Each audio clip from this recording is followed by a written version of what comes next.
Hello friend, સ્વાગત છે તમારું મારી ચેનલમાં। તો આજે આપણે મગની દાળની એકદમ ટેસ્ટી અને ક્રિસ્પી બજાર કરતાં પણ એકદમ સરસ બિલકુલ મેંદાનો ઉપયોગ કર્યા વગર ઘઉંના લોટથી ટેસ્ટી અને ક્રિસ્પી પૂરી બનાવીને રેડી કરશું। બનાવવાનું ખૂબ જ સરળ છે, તમે જોઈ શકો છો કેટલી ક્રિસ્પી બનીને રેડી થાય છે।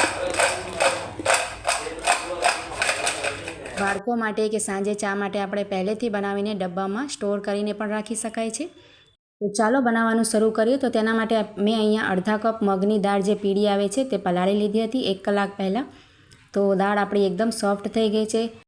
હવે આપણે દાળને બધું પાણી નિતારી લઈશું આ રીતે, અને પછી આપણે એક મિક્સર જાર લઈ લેવાનું છે અને બધી દાળને તેમાં આપણે આ રીતે એડ કરી દઈશું જારમાં। અને તેમાં તીખાશ માટે અહીંયા એક લીલા મરચાંનો મેં ઉપયોગ કર્યો છે।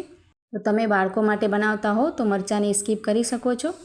તો અહીંયા મેં દાળને સરસ પીસી લીધી છે, આ રીતે આપણે તેને પીસીને રેડી કરવાની છે। હવે આપણે આ રીતે એક મોટા વાસણમાં તેને કાઢી લઈશું અને તેમાં સ્વાદ પ્રમાણે મીઠું એડ કરી દઈશું। અને હવે તેમાં આપણે મસાલા એડ કરીશું। તો અડધી ચમચી એટલું જીરું આપણે એડ કરી દેવાનું છે અને 5 ચમચી એટલો કાળા મરીનો પાવડર। અહીંયા મેં અડધી ચમચી એટલી કસૂરી મેથી એડ કરી છે, તેનાથી ખૂબ સરસ ટેસ્ટ આવે છે। અને 1 ચપટી જેટલી હિંગ આપણે તેમાં એડ કરી દઈશું અને 5 ચમચી અજમાને આ રીતે ક્રશ કરીને એડ કરી દઈશું। અને ત્યાર પછી અહીંયા મેં 5 ચમચી એટલા ચીલી ફ્લેક્સ એડ કર્યા છે। અને હવે આપણે બધી જ વસ્તુને દાળમાં સરસ રીતે મિક્સ કરી લઈશું। અહીંયા તમારે તીખાશ ના કરવી હોય તો તમે ચીલી ફ્લેક્સને સ્કીપ કરી શકો છો। તો અહીંયા મસાલાને આપણે સારી રીતે મિક્સ કરી લીધા છે। હવે આપણે મોયણ માટે 2 ચમચી ઘી કે તેલ તેમાં ઉમેરી દઈશું। અને ત્યાર પછી આપણે અહીંયા નાસ્તાને એકદમ ક્રિસ્પી બનાવવા માટે 5 કપ જેટલો રવો એડ કરી દેવાનો છે। અને હવે આપણે અહીંયા 1 કપ જેટલો ઘઉંનો લોટ લઈ લઈશું। તો અહીંયા આપણે થોડો થોડો ઘઉંનો લોટ એડ કરવાનો છે, આ રીતે મિક્સ કરતા જઈને આપણે લોટ એડ કરતા જઈશું। અને આપણે તેને થોડોક સખત લોટ બાંધવાનો છે, વધારે આપણે રોટલીની જેમ નરમ નથી કરવાનો, એટલે આપણો નાસ્તો સરસ ખસ્તા બનીને રેડી થાય। તો જરૂરત પ્રમાણે થોડું થોડું આપણે લોટ ઉમેરતા જઈશું અને આ રીતે આપણે બાંધતા જઈશું લોટને। તો અહીંયા આપણે લોટની સારી બાઇન્ડિંગ આવી ગઈ છે। અહીંયા મેં 1/4 કપ લોટનો ઉપયોગ કર્યો છે। તમારો અગર લોટ થોડોક ઓછો લાગે તો તમે થોડોક એડ કરી શકો છો। અને આ રીતે આપણે સખત તેનો લોટ બાંધીને રેડી કરી લીધો છે, તમે જોઈ શકો છો। હવે આપણે ઉપરથી તેલ લગાવીને તેને 5 મિનિટ માટે ઢાંકીને રાખી દઈશું, એટલે સરસ સેટ થઈ જાય। આપણે તેમાં સૂજી એડ કરી છે એટલે। અને હવે આપણે એક આગળની પ્રોસેસ કરી લઈશું। તો તેના પછી આપણે આ રીતે એક બાઉલ લઈ લેવાનું અને તેમાં 1 ચમચી ઘી એડ કરી દેવાનું। તમે તેલ પણ એડ કરી શકો છો। અને અહીંયા ઘઉંનો લોટ આપણે 1 થી 2 ચમચી લઈને તેનો આપણે આ રીતે પેસ્ટ બનાવી લેવાની છે। આપણે જે પડવાળી પૂરી બનાવીશું તેમાં આપણે તેને યુઝ કરશું। તો અહીંયા આ રીતે સરસ તેને આપણે પેસ્ટ બનાવીને રેડી કરી લીધી છે। હવે આપણે લોટને પણ ચેક કરી લઈશું। તો અહીંયા આપણો લોટ સરસ સેટ થઈ ગયો છે, તમે જોઈ શકો છો। હવે આપણે તેને મસળી લઈશું અને તેમાંથી આપણે લુવા આ રીતે બનાવી લેવાના છે મોટા। અને હવે આપણે તેને આ રીતે વણી લેવાની છે, રોટલીની જેમ આપણે મોટી વણશું। અને અહીંયા આપણે વધારે જાડી નથી રાખવાની, આપણે પાતળી મીડિયમ જ રાખવાની છે।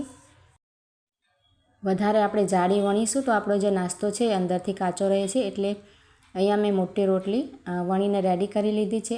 આ રીતે આપણે તેની થિકનેસ રાખી છે। અને હવે આપણે તેને ગ્લાસથી આપણે તેને કટ કરી લઈશું। અહીંયા આપણે એક વાટકી કે ગ્લાસ આ રીતે લઈ લઈશું અને તેના આ રીતે ગોળ ગોળ તેને કટ કરીને પૂરીઓ રેડી કરી લઈશું। તમે નાની નાની પૂરીઓ પણ રેડી કરી શકો છો, પણ આ રીતે ઝડપથી થઈ જાય છે એક સાથે જ। તો આ રીતે આપણે એક પૂરીને લઈશું અને જે આપણે પેસ્ટ તૈયાર કરી છે ઘી અને લોટની, તે આ રીતે આપણે બધી બાજુએ લગાવી દઈશું। સરસ રીતે તેમાં સ્પ્રેડ કરી દેવાની અને પછી તેને આ રીતે ફોલ્ડ કરી દેવાની વચ્ચેથી, અને તેની ઉપર પણ સરસ રીતે આપણે પેસ્ટ લગાવવાની અને પછી તેને પાછી ફોલ્ડ કરી દેવાની। આ રીતે આપણે તેને રેડી કરી લેવાની। તો ખૂબ જ બનાવવાનું સરળ છે અને ખાવામાં પૂરી જે છે એ ખૂબ જ ટેસ્ટી અને ક્રિસ્પી બનીને રેડી થાય છે। ફ્રેન્ડ્સ, તમે આ રેસીપી એકવાર ચોક્કસ ટ્રાય કરજો, તમને ખૂબ જ સરસ લાગશે। પહેલાં તમે ક્યારેય નહીં બનાવી હોય તો તમે એકદમ ઇઝીલી આ પૂરીને બનાવીને રેડી કરી શકો છો। તો અહીંયા આપણે આ રીતે પછી પ્રેસ કરી દેવાની સરસ રીતે। તો અહીંયા આપણે આ જ રીતે બધી જ પૂરીઓ બનાવીને તમે જોઈ શકો છો રેડી કરી લીધી છે. અને હવે આપણે તેને ફ્રાય કરી લઈશું.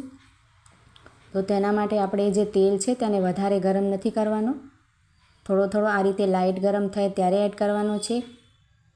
આપણે જે તેલ છે એ ઉકળતા તેલમાં નથી નાખવાનું, થોડોક આપણે મીડિયમ ગરમ થાય ત્યારે જ આપણે આ પૂરી તેમાં એડ કરવાની, એટલે જે પૂરી છે એ અંદરથી તેના જે પડ છે એ કાચા ન રહે અને સરસ રીતે ફ્રાય થઈ જાય.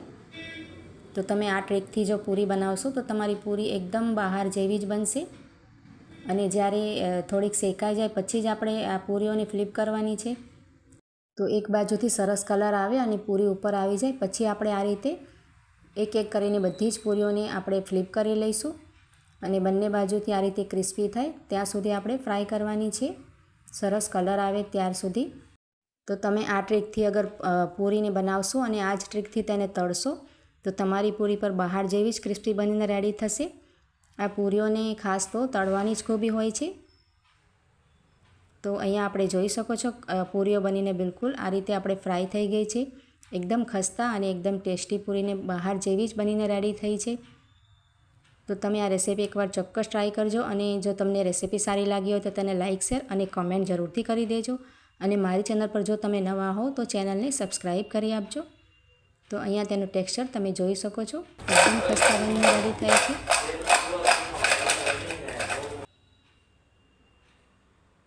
તો તમે પણ આ રેસીપી જરૂરથી તમારા ફ્રેન્ડ્સ અને ફેમિલી સાથે શેર કરજો અને તમે બનાવજો. તો ચાલો મળીએ નવા વિડીયોમાં.